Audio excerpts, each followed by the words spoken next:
دارالعلوم دیوبند آج یہ آوازیں دنیا کے اندر اٹھتی ہیں کہ دارالعلوم دیوبند کے اندر شیو جی کا لنگ ہے. ارے پاگل، عقل و خرد سے جنون مجنون. تم دارالعلوم کے بارے میں تمہارے اندر اگر تم نے ماں کا دودھ پیا ہے تو دارالعلوم کی اس تاریخ کو تو زندہ کر کے دکھلاؤ. کیا ہے دارالعلوم؟ تم کیا جانو دارالعلوم کس چیز کا نام ہے؟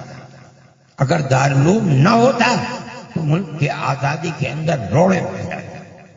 حضرت شیخ الہند رحمۃ اللہ علیہ نے ملک کے اندر باہر نکل کر کے افغانستان کے اندر آزاد حکومت قائم کی، اور ان کے ذہن کے اندر یہ بات نہیں تھی کہ ملک کے اندر حکومت مسلمان کی ہوگی. اس آزاد حکومت کے اندر سنو اس بات کو، مولانا عبید اللہ سندھی، مولانا برکت اللہ بھوپالی، اگر یہ لوگ اس حکومت کی بنیاد تھے تو اس کا صدر راجہ مہندر سنگھ پرتاپ کو بنایا تھا. اس کا مطلب یہ ہے کہ وہ ملک کے اندر مسلم حکومت نہیں بنانا چاہتے تھے. ملک کے اندر ملک کے بسنے والے ہندو اور مسلمانوں کی ملی جلی حکومت بنانا چاہتے تھے.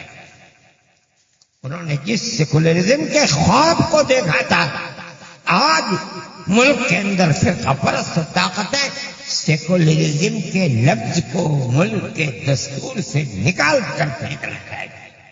ہمارے اکابر نے ملک کے اندر سیکولرزم کا تصور دیا ہے. کون مائی کا لال ہے جو اس تاریخ کا مقابلہ کر لے یا اس کو نکیر؟ کوئی نہیں کر سکتا، انکار نہیں کر سکتا. یہ تھی ہماری تاریخ.